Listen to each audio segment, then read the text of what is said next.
అలాగే ఒకవేళ మనం తెలియక చేసేసాం, నామస్మరణ చేసేసాం, స్తోత్రాలు శ్లోకాలు చదివేశాం, మనకి తెలియక కదా చేసాం.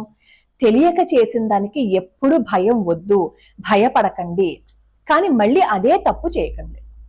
తెలియక చేసిన దానికి మీరు అస్సలు బెంగపడవలసిన అవసరం లేదు. ఒకవేళ తెలిసే చేశారు అని అనుకుందాం, వెళ్ళి అమ్మవారి దగ్గర నుంచుని, అమ్మా నేను ఎవరో ఏదో చెప్తే నమ్మేశాను, తప్పు చేశానమ్మా, ఇంకెప్పుడు చేయనమ్మా నేను అని చెప్పి వెళ్ళి ఆవిడ పాదాలు పట్టేసుకున్నారనుకోండి, ఎటువంటి దోషము ఉండదు.